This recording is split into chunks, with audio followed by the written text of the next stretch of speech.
जय श्री राम दोस्तों, कैसे हो भक्तों। आज हम रविवार के यानी कि इतवार का व्रत करने की विधि मैं आपको बताऊंगी और साथ में इसकी कथा भी सुनाऊंगी। रविवार का व्रत करने से क्या होता है, सबसे पहले तो हम ये जान लेते हैं। रविवार का व्रत करने से सर्व मनोकामनाओं की पूर्ति हेतु ही रविवार का व्रत और भगवान सूर्य का जो ये व्रत होता है वो किया जाता है। ये व्रत बहुत श्रेष्ठ है।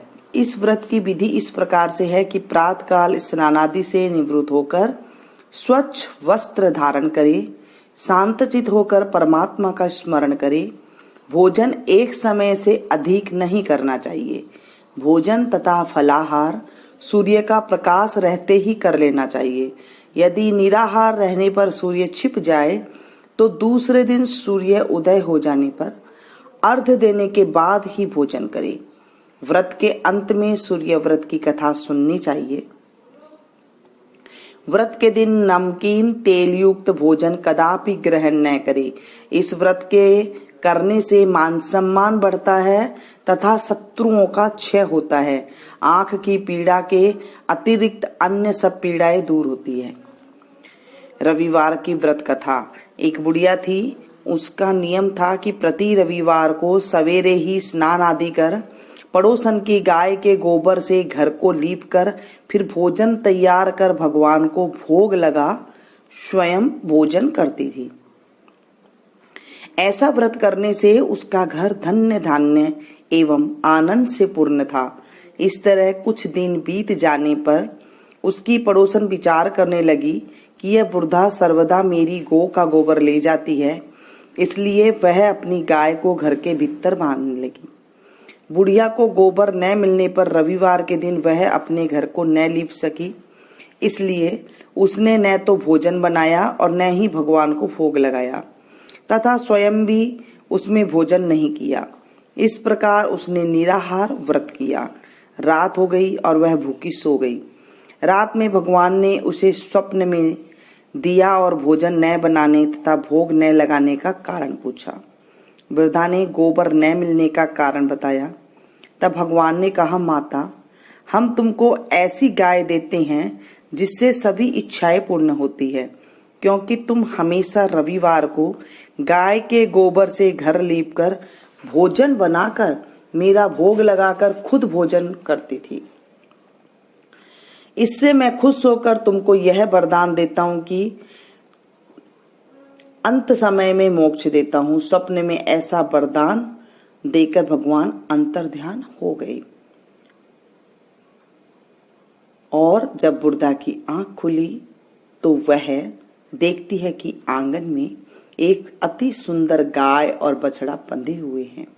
वह गाय की और बछड़े को देखकर अत्यंत प्रसन्न हुई और उनको द्वार घर के बाहर बांध दिया, वहीं खाने का चारा डाल दिया। जब उसकी पड़ोसन ने बुढ़िया के घर के बाहर एक अति सुंदर गाय और बछड़े को देखा तो द्वेष के कारण उसका हृदय जल उठा। जब उसने देखा कि गाय ने सोने का गोबर किया है तो वह उस गाय का गोबर ले गई और अपनी गाय का गोबर उस जगह रख गई।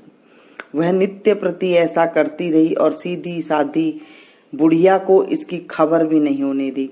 तब सर्वव्यापी ईश्वर ने सोचा कि चालाक पड़ोसन के कर्म से बुढ़िया ठगी जा रही है। भगवान ने संध्या के समय अपनी माया से बड़ी जोर की आंधी चला दी। बुढ़िया ने अंधेरे के भय से अपनी गाय को घर के भीतर बांध दिया। प्रातःकाल उठकर जब वृद्धा ने देखा कि गाय ने सोने का गोबर दिया है तो उसके आश्चर्य की सीमा न रही और वह प्रतिदिन गाय को घर के भीतर ही बांधने लगी।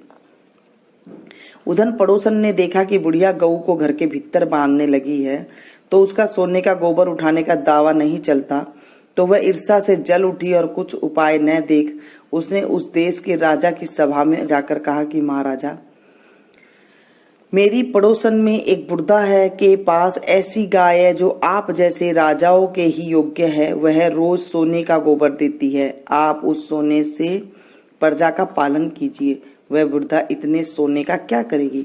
राजा ने यह बात सुन अपने दूतों को वृद्धा के घर से गाय लाने के लिए आज्ञा दी।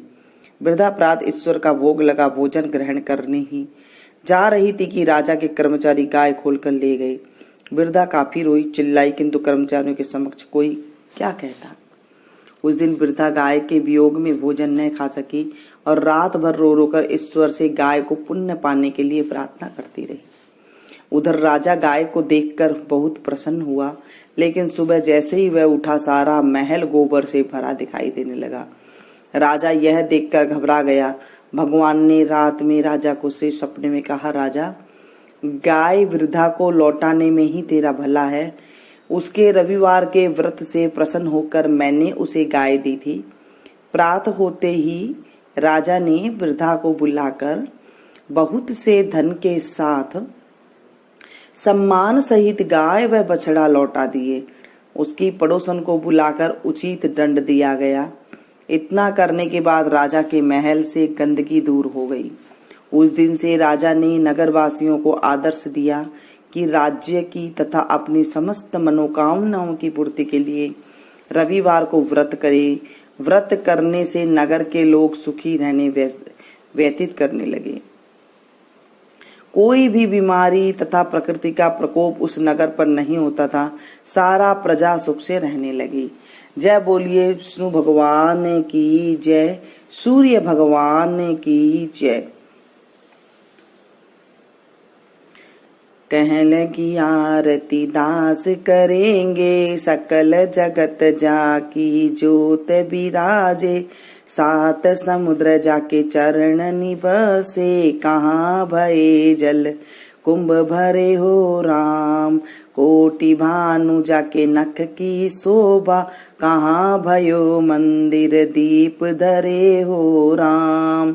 भार 18 रामा बलि जाके, कहाँ भयो सिर पुष्प धरे हो राम। 56 भोग जाके नित प्रति लागे, कहाँ भयो निवेद धरे हो राम। अमित कोटि जाके बाजा बाजे, कहाँ भयो झंकर करे हो राम। 4 वेद जाके मुख की शोभा, कहाँ भयो ब्रह्म वेद पढ़े हो राम। शिव सनकादि आदि ब्रह्मादिक, नारद मुनि जाको ध्यान धरे हो राम। हिम मंदार जाको पवन झकोरे, कहाँ भयो सिर चंवर ढुरे हो राम। 184 बंध छुड़ाए, केवल हरियस नाम देव गाए हो राम। बोले सूर्यदेव भगवान की जय। ये थी भक्तों रविवार की कथा, इतवार के व्रत सूर्य नारायण भगवान की कथा। इसे सुनने से हमारे सारे रोग शोक दूर होते हैं और साथ में जो है सभी मनोकामनाएं पूर्ण होती है। पसंद आए तो प्लीज एक लाइक जरूर दे। इसे ज्यादा से ज्यादा अपनों के साथ शेयर कीजिएगा ताकि औरों को भी लाभ मिल सके। मिलती हूँ मैं फिर से एक नई वीडियो में नई कथा के साथ। तब तक देखते रहिए आप लोग और एंजॉय कीजिए। Thank you.